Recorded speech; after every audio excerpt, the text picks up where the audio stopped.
Assalamualaikum warahmatullahi wabarakatuh. Subhanallah khair, kaifa halukum? Nah, semoga kita dalam keadaan sehat walafiat ya. Amin ya rabbal alamin. Baik anak-anak, mari bersama-sama kita buka dengan membaca basmalah. Bismillahirrahmanirrahim. Nah, pada kesempatan kali ini kita akan melanjutkan materi kita di bab selanjutnya, yaitu bab ke-10 tentang jalan tol. Nah, untuk jalan tol ini menjadi pembahasan kita yang kedua ya, dan untuk PTS insya Allah mungkin 3 bab ya. PTS akan dimulai bulan depan awal Maret insya Allah, dan kita akan pelajari 3 bab ya untuk PTS pelajaran PLBJ. Baik, kita masuk saja tentang mengenal jalan tol di Jakarta. Jalan merupakan prasarana transportasi darat yang menghubungkan satu tempat ke tempat yang lain. Yang disebut dengan jalan ya, arti daripada jalan. Ada 3 macam jalan, yaitu jalan umum, jalan khusus, dan jalan tol. Jalan umum adalah jalan untuk lalu lintas umum. Nah, jalanan biasa ya yang sering kita lewati ketika hendak bepergian, nah itu disebut dengan jalan umum. Jadi untuk lalu lintas umum untuk siapa saja. Kemudian ada jalan khusus, adalah jalan yang dibangun untuk kepentingan sendiri. Jadi itu tidak terbuka untuk umum ya, bisa untuk kepentingan sendiri atau kepentingan kelompok ya. Yang penting itu tidak bisa digunakan oleh umum ya, bukan lalu lintas umum. Ada juga jalan tol, adalah jalan umum yang mewajibkan penggunanya membayar jika melewatinya. Jalan tol sama juga jalan umum, hanya dia khusus diwajibkan kepada pengguna yang membayar. Kemudian ada syarat-syarat juga, tidak sembarang kendaraan ya. Jalan tol disebut juga jalan bebas hambatan karena melewatinya terasa lancar tanpa halangan. Nah, jalan tol nggak ada tuh yang namanya lampu merah, yang nggak ada yang namanya perempatan, simpang jalan gitu ya, tidak ada. Yang ada biasanya hanya jalan bercabang saja. Jadi biasanya ada yang lurus, ada yang ke kiri misalnya, atau ke kanan. Itu untuk misalnya pindah jalur atau keluar tol. Nah, biasanya seperti itu ya. Dia lurus nanti ke melanjutkan perjalanan. Ada juga ke kiri, biasanya itu untuk keluar tol atau keluar jalur juga bisa ya, keluar arah seperti itu. Makanya disebut dengan jalan bebas hambatan. Kemudian hanya kendaraan roda 4 atau lebih yang boleh melintasi jalan tol. Jadi tidak bisa tuh sepeda, kemudian motor, tidak bisa ya.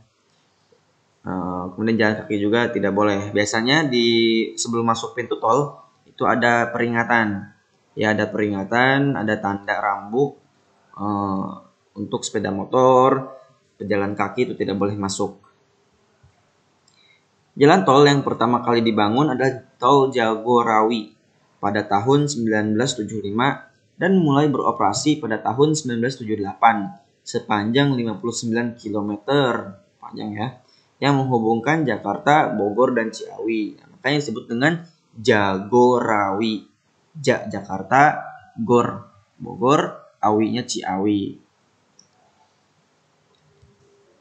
Ada 2 macam jalan tol Jakarta, yaitu jalan tol dalam Jakarta dan jalan tol luar Jakarta. Nah, akan kita bahas satu persatu nih. Yang pertama, jalan tol dalam Jakarta, yang disebut dengan Jakarta Inner Ring Road, disingkat JIR, JIRR ya.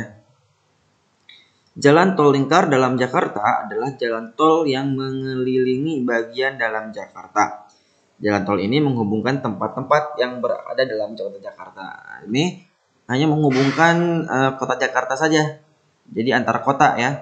Dari Jakarta Selatan ke Jakarta Timur misalnya.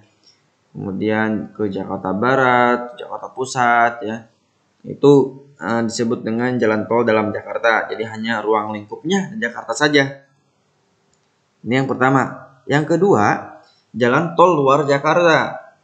Nah, ini nanti perbedaannya akan kita bahas ya. Jakarta Outer Ring Road atau JOR. Ini yang biasa sering kita lihat di kalau kamu lewat jalan tol, itu suka ada di pelangnya itu ya, yang warna hijau itu di atas, itu ada tulisan JOR. Nah, itu menandakan bahwasanya arah tersebut atau arus tersebut itu kita akan keluar Jakarta. Jalan tol lingkar luar Jakarta adalah jalan tol yang mengitari bagian luar Jakarta. Jalan tol ini menghubungkan tempat di dalam kota Jakarta dengan kota lain di luar Jakarta. Seperti apa? Seperti Bogor, Depok, Tangerang, dan Bekasi. Nah, ini disebut dengan JOR ya, JORR. Kemudian tujuan dan manfaat jalan tol. Tujuannya adalah untuk mengurangi kemacetan di jalan utama. Tentu ya untuk mengurangi kemacetan, karena ketika semakin banyak kendaraan maka semakin macet juga, ya kan? Kamu pun jangan mengeluh ketika misalnya keluar rumah nih, ya kan, bawa motor, bawa mobil, kemudian kamu terjebak macet. Nah, kamu jangan mengeluh karena kamu juga yang buat macet itu. Nah, seperti itu ya. Jadi misalnya mengeluh nih, ini macet banget, panas misalnya. Nah, justru kamu juga termasuk di dalamnya. Nah, jadi sudah nikmati saja, ya. Pengen cepet berarti lewat jalan tol, seperti itu ya. Pajak yang dibayarkan membantu meringankan pemerintah melalui keikutsertaan pengguna jalan. Nah, jadi ketika kita bayar, ya kan ada tarif-tarifnya tuh setiap gerbang. Ada 7.500 ya, 10.000 tiap gerbang, itu kadang beda. Nah, itu akan meringankan pemerintah yang melalui keikutsertaan kita sebagai pengguna jalan. Selain itu, jalan tol juga meningkatkan pelayanan penyaluran barang dan jasa untuk meningkatkan pertumbuhan ekonomi. Nah, jadi selain itu juga pertumbuhan ekonomi masyarakat akan terangkat, akan tumbuh, ya, akan meningkat dengan adanya jalan tol. Contohnya apa? Membangun perkembangan ekonomi dan wilayah. Ya, ketika sudah ada pembangunan tol itu biasanya berdampak pada masyarakat sekitarnya, ya. Lebih jelasnya akan kita lihat di manfaatnya nih. Adapun manfaatnya yaitu memengaruhi perkembangan wilayah dan peningkatan ekonomi. Nah, ekonomi meningkat karena tadi adanya jalan tol. Kemudian meningkatkan pergerakan dan akses orang serta barang. Jadi makin cepat ketika tadi ya barang dan jasa. Jadi ketika ada pengiriman itu akan lebih cepat sampai.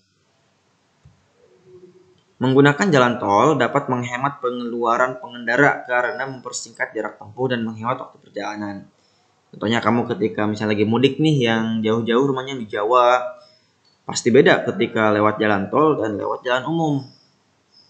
Jadi pasti beda. Jalan tol akan lebih terasa cepat. Tadi karena dia adalah jalan bebas hambatan. Jalan tol memperluas lapangan pekerjaan. Nah, ketika ada proyek tol tentu membuka lapangan pekerjaan ya. Kemudian ada juga yang disebut dengan rest area, ya, tempat istirahat itu kan banyak di situ peluang untuk lapangan pekerjaan. Adanya pembangunan jalan tol membuat suatu daerah mudah dijangkau sehingga menarik investor untuk menanam modal. Nah, tadi ya karena dilalui oleh jalan tol, itu peluangnya untuk daerah tersebut akan akan naik untuk ada investor, kemudian mudah dijangkau juga. Nah, seperti di daerah Ustadz tuh di Rangkas, nah itu sudah ada pembangunan jalan tol. Otomatis beberapa tahun ke depan itu akan meningkatkan kualitas di daerah tersebut, ya. Ekonominya insya Allah akan meningkat karena tadi efek daripada jalan tol itu sendiri.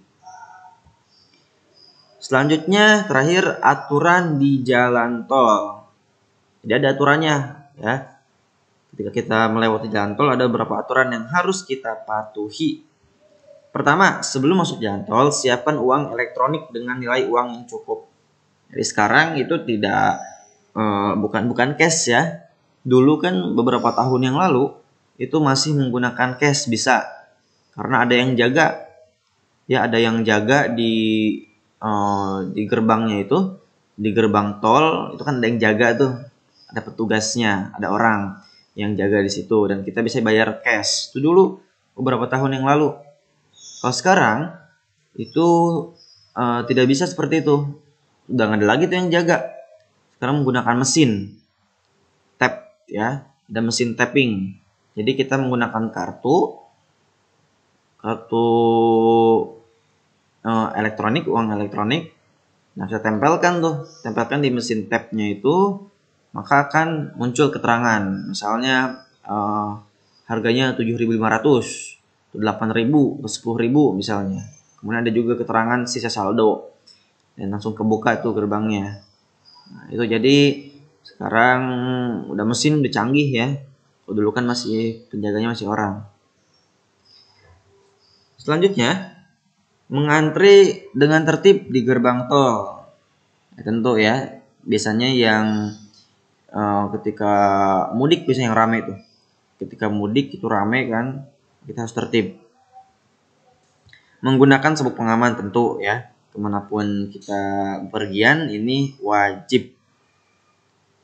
Selain itu juga selain wajib ya kan, untuk keamanan kita, untuk keselamatan kita, ada juga ntar ditilang. Untuk kalau motor kan nggak pakai helm biasanya ditilang ya. Nah, untuk mobil itu menggunakan sabuk pengaman. Paling depan itu wajib ya, yang bawa motor, yang bawa mobil, supirnya ataupun yang di sampingnya itu wajib menggunakan sabuk pengaman. Menjaga jarak aman antar kendaraan sekitar 10-20 meter. Ini jarak yang aman ya, jangan terlalu dekat. Kenapa? Karena banyak sekali dan seringkali terjadi kecelakaan di jalan tol, kecelakaan beruntun. Jadi susah dihindari ya ketika ada kecelakaan di jalan tol. Nauzubillah, semua kita dijauhkan. Ketika ada kecelakaan itu kadang yang belakang kan gak bisa mengontrol, ya kan? Dia dalam keadaan cepat juga nih mobilnya. Apalagi kalau misalnya lagi deketan, lagi dempetan misalnya, sekitar jarak 3 meter atau 5 meteran. Nah, itu kan susah untuk menghindar. Kita misalnya mau menghindar ke kanan atau ke kiri, itu bahaya juga. Kenapa? Karena kan di belakang kita juga ada mobil ya, yang sama juga lagi melaju. Ketika kita mendadak ngebanting ke kiri atau ngebanting ke kanan, nah itu juga akan mencelakakan orang lain. Ya kan? Sama-sama kita celaka, orang lain juga celaka.